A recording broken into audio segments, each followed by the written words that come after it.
So this is the stuff we found at the Hamfest. I'm going to shut this off. It's going to get hot because it's a soldering station. This soldering station is very, very similar to one my grandfather had. He had it. I was going to tell the story because it doesn't matter. The company he worked for is no longer in its original form. He worked at Polaroid in Norwood, Massachusetts. Big plant. They used to make the film. No. They made the cameras there, and I think they made 35 millimeter film there. It was a whole thing that they made all those newer plastic Polaroid cameras. I'll put a picture of them. The ones we all grew up with if you're under 40. Excuse me, 40 or older.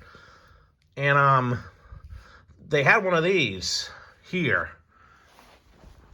And they would throw things out, mainly because it was cheaper for them to remove and replace than it was to actually use it. So he found this, and they look exactly the same. My guess is this broke. It probably fell on the floor or something, and they're like, "Ah, we're throwing it out." So we need a soldering station at home, and this is a WCTPL. I gotta be careful, this might be warm. What are the odds? What are the odds?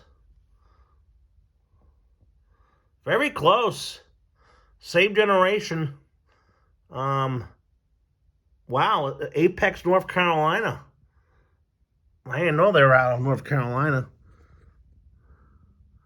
Anyhow, they're very similar models from the same era. This broke, so he hobbled together something and he fixed it. I tried fixing it myself, but it keeps shorting out and doing weird things. I'm sure somebody with a little more electronic experience would probably fix it, but I didn't feel safe using it anymore because it was, it's 40 years old. Anyway, I found this for $10. And it reminds me of my childhood growing up. I saw it, and I learned how to solder one of these. He had a better one, too, at one point. But this is the type of stuff you would do back in the day, because at big factories, if equipment can't be Q8 anymore, and it's just not, it's obsolete, it's not worth anything to sell. You used to see a lot of this with old computers and telephones and things at big companies. They just toss them. Like, example, one of my jobs, I got new phones, not where I'm at now, and it was cheaper just to throw the phones out, because the company offered to trade the phones in for 50 cents a piece, and it just wasn't worth the effort to mail them back. So this brought back a fun of memories. This is a 10 amp power supply. It's going to go over to the VHF ham radio that I have over there to replace that crappy computer power supply I got off Amazon. Has power poles built into it, which is kind of neat, actually. I don't use power poles, but that's neat. Shut that off.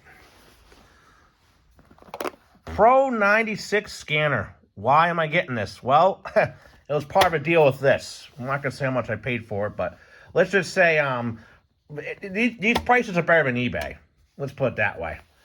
Like much better, including the drive. It's all, if anything, I'm coming out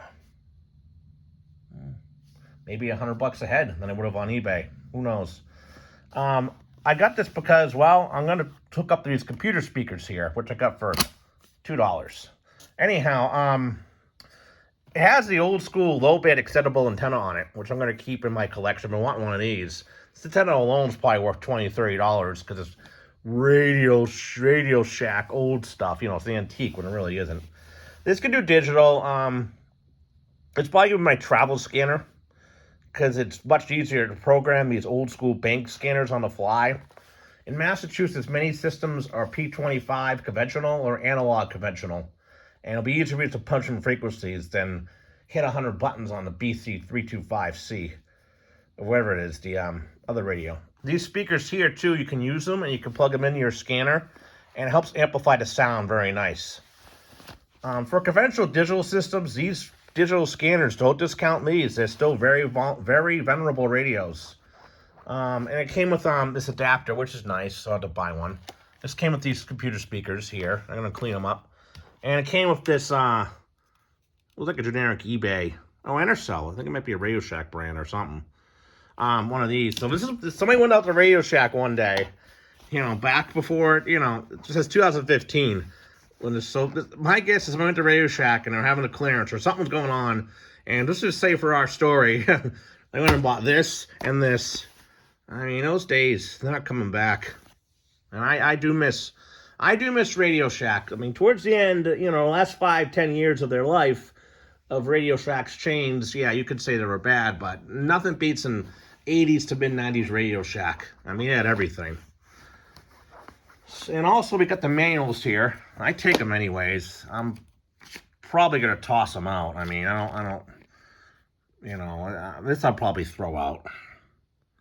I mean, I could get a PDF. Maybe I'll keep them anyways. I don't like keeping papers and books around long term if I don't need them for anything. But all this was $120. No, excuse me. It was $5 to get in. This was $100. $105. Okay. And that was 10. $115. $116, $117, plus the gas. We'll say this whole haul was $130 or $125-ish.